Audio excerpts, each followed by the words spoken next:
Bangladesh has stepped out of its kneeling foreign policy, says Mahdi Amin. The government tries to rebuild a state broken by fascism.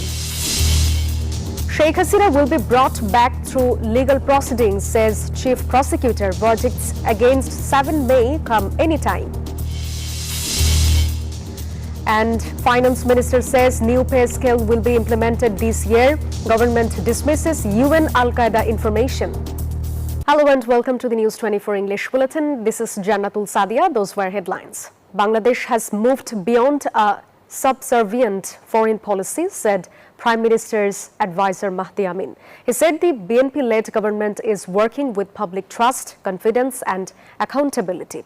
Speaking at a meeting marking 6 months of the government, Amin highlighted changes in foreign policy.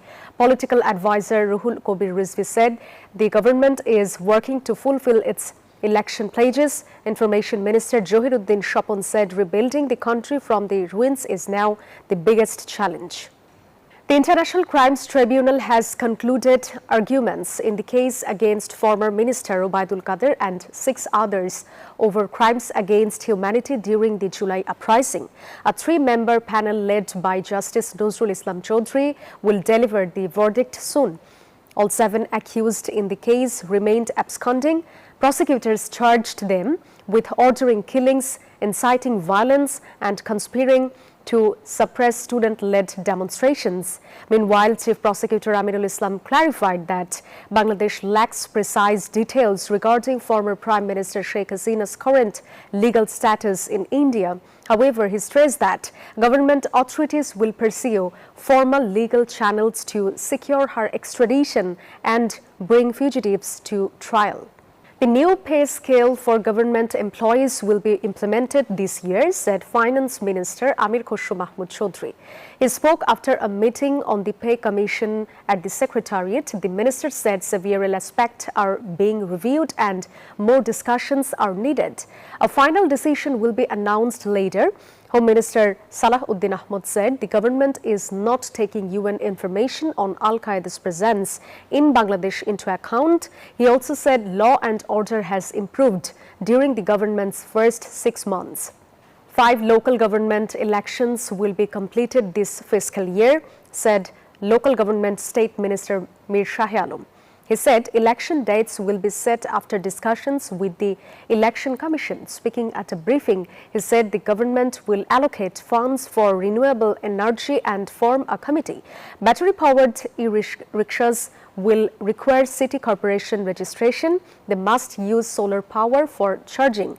New registrations and renewals will not be allowed without meeting the requirements, the minister said.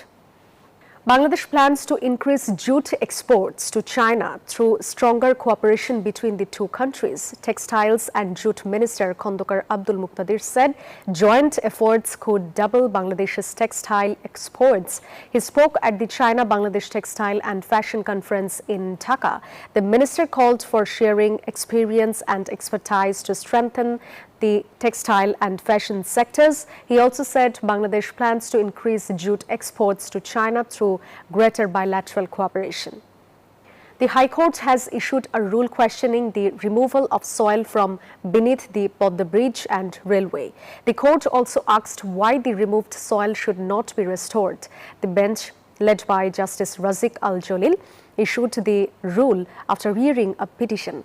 The petitioner's lawyer warned that removing soil and sand could threaten the bridge's foundations and structures.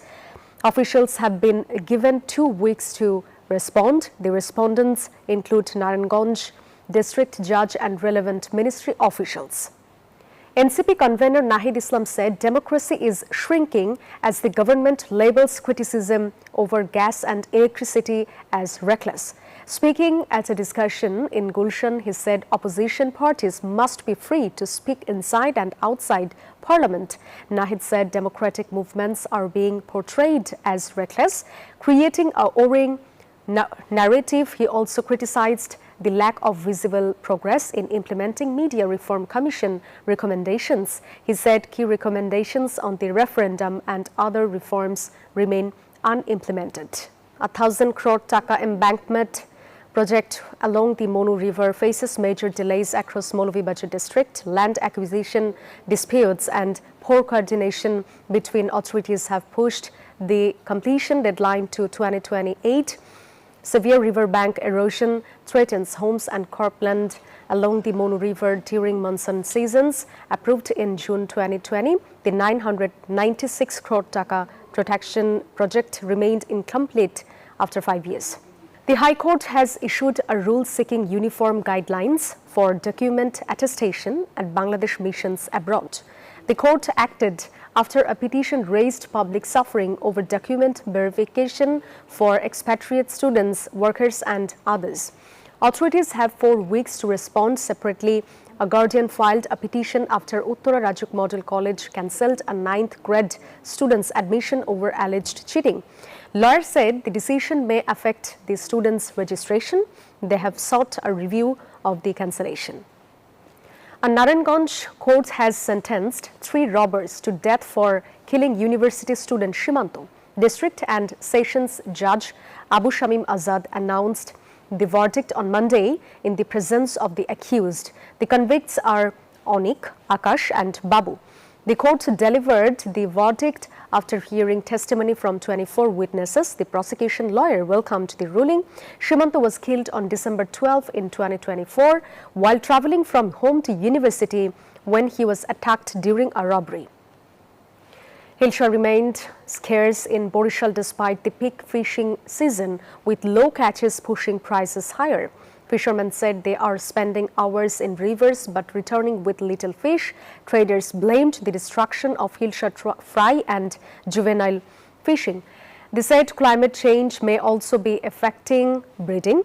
Buyers are disappointed as even small Hilsha sells for high prices. Officials cited low water flow, poor navigation and global warming as threats to Hilsha stocks. They warned greater awareness is needed to protect future supplies. That's all from the newsroom today. Thank you for watching News 24. Please stay with us.